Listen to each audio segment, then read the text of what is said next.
Hello everyone, I'm Doris Forrester and I'm back with another Global Population and Gender talk. For today's talk, I wanted to do something more positive and I wanted to look at some good news in what countries were doing to address gender inequality.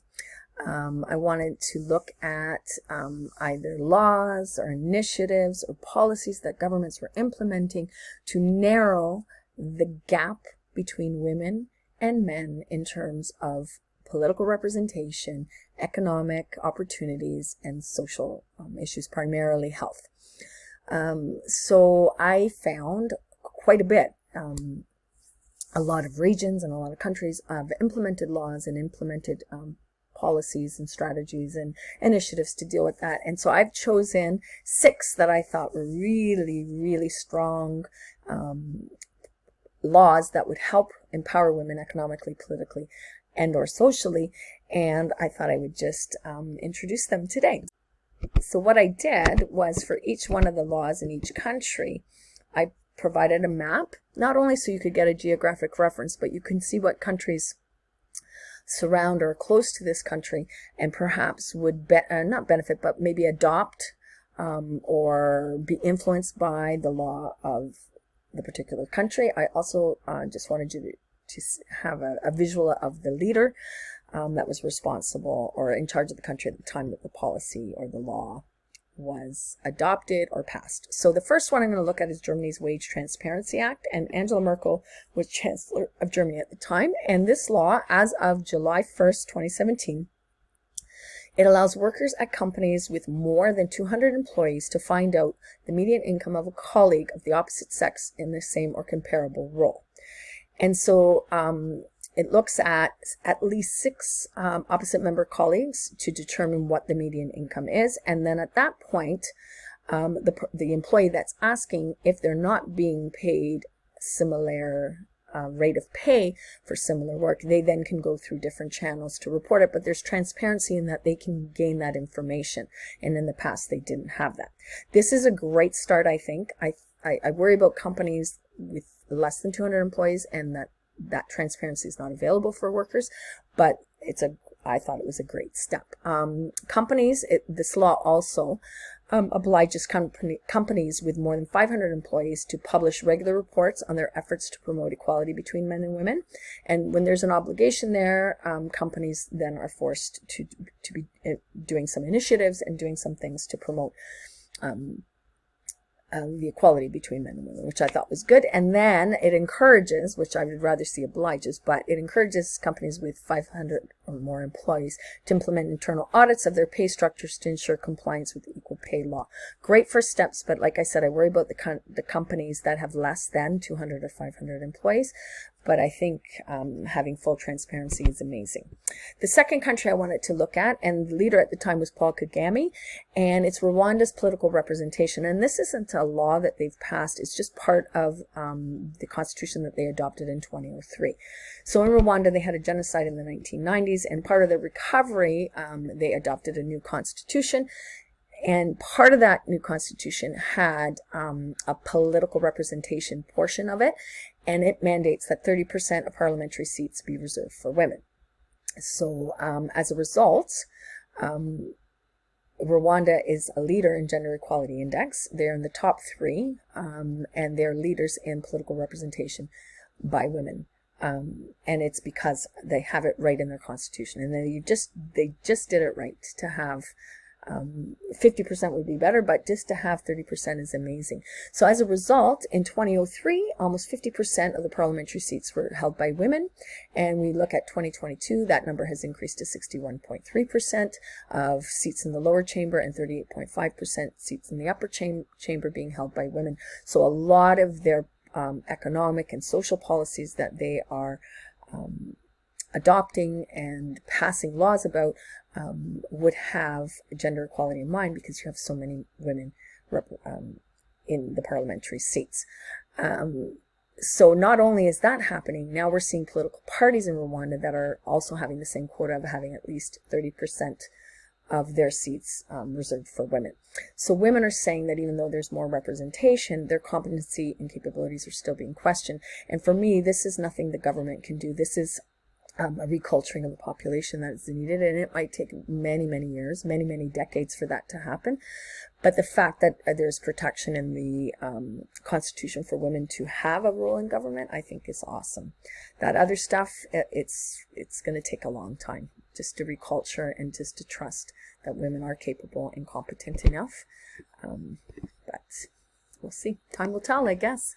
So these visuals just show the increase on the right. There's a graph that shows from 1990 to 2017 the percentage of women in Rwanda that are holding seats in parliament, or the percentage of seats in parliament that are being held by women. The graph on the left is showing in terms of countries around the world as of 2021 what percentage of the parliamentary seats are being held by women. And we already know Rwanda are leaders in the world, but look at the difference, 53.4 in Cuba to 61.3. So they are above and beyond any other country. And then when you look down the list, you can see New Zealand's in position 5, but no G7 country is in that top 7. Which is a shame. There should be more representation. And they do put the United States in this visual, and they have 27.3% of their seats held by women. So long way to go. The next country or law I wanted to look at, and this was huge for Ireland. I never thought this would actually happen because there's so many Catholics in the Republic of Ireland. It is the abortion law and giving women the right to seek an abortion within 12 weeks of pregnancy. So 78% of the population of the Republic of Ireland are Catholic. And there was a referendum that was held in 2018, and 66.4% of the population voted to drop the 8th Amendment, which made abortion illegal.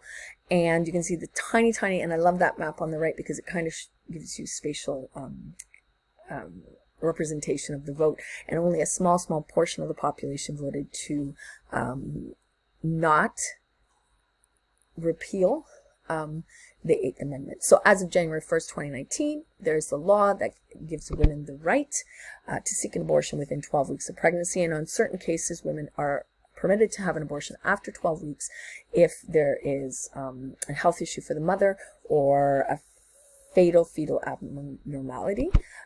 In the past, prior to this law, women were traveling to Britain to get an abortion, and that, was cost, burden, stress on the woman, and that was all eliminated with this law, which is amazing. And so you can see that number dropped. 2021 was only 206 women that actually traveled to Britain, and out of all of the abortions that were being performed in Britain by non-residents, 67.9% were coming from Irish women. So that eliminated that need for women to travel there, which was, I think, very significant. And I assume the 206 are women that are getting abortions or asking for abortions after the 12-week. And the next law I wanted to look at is one that Iceland passed in, I think it was 2018. I thought it was 2008 for some reason, but 2018. So they passed an equal pay law. Now, from 1961, they always had a law where gender-based pay discrimination was illegal. But they had reported that there was about a 6% wage gap between men and women, and this new law was adopted as a response to women protesting and I think government representation. A lot of women in parliamentary seats. So the law requires companies to demonstrate that their wages are fair. So by 2022, that's this year, any public or private body in Iceland employing more than 25 people, and I like that it's a small number, and so you don't have like Germany had 200 and 500 employees. This is more than 25 employees that has not been independently certified as paying equal wages for work will face daily fines, not yearly, not a one-time fine, not monthly, daily fines. This puts a lot of pressure on companies to comply. And this was a result of this protest, and you can see a picture of it on the right-hand side. So in October of the year that this law was passed, thousands of women left work at precisely 2:38 p.m. and made their way to the Parliament buildings to demonstrate against the gender pay gap of that 6%. So women's rights groups calculated that after 2:38 p.m. women basically were working for free because they were not being paid the same rate as men. I think a big part of that was, at the time, 47% of parliamentary seats were held by women. So that, coupled with the protest, led to this law. And I think it's awesome, and I think a lot of countries should adopt it. The next one I want to look at, and I really like this one, was Norway's board membership rule. Now, this is the one from 2008. So in 2005, Norway passed a law requiring that women make up a minimum of 40% of corporate boards. In 2008, they added that women had to make up 40% of publicly listed company boards. And companies that failed to do that would be shut down, and companies had 2 years to comply with the law.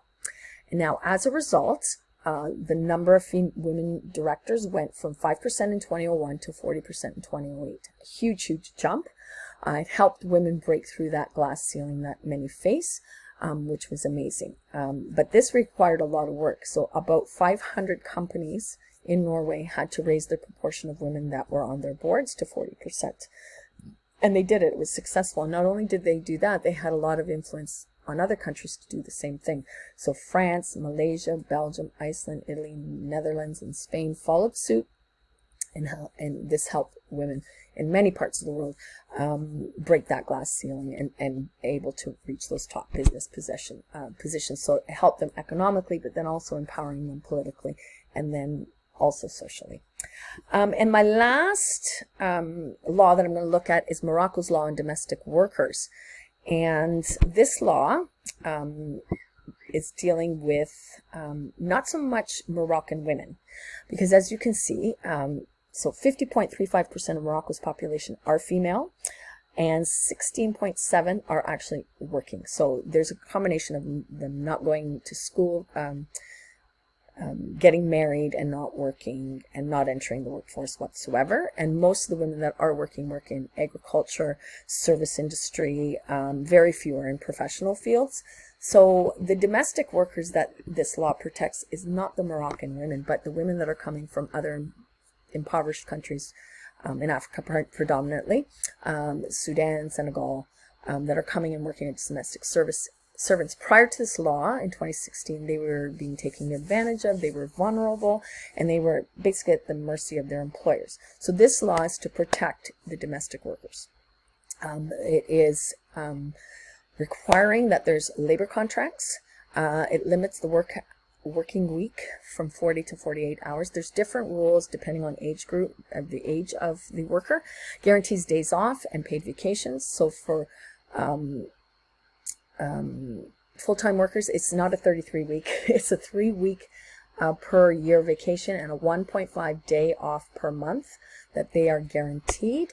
It sets the minimum wage at not less than 60% of a standard minimum wage. And you can see I have the public sector, it's about $373 a month Canadian, versus the private sector, which is $320 per month Canadian. And when you compare it to the agricultural worker of $8.68 per worker per month, domestic workers on average make now $295 per month. So it's an improvement to what it was. The law also provides financial penalties for employers that violate these provisions, and even prison sentences for employers that are repeat offenders. And the law offers weaker protections to domestic workers than other workers, and they've recognized that, but it's a huge step forward, and all you can do is change, like make the laws stronger and protect the workers. But it was a huge step in protecting women from other parts of the world that were coming in and working in Morocco, which I thought was great.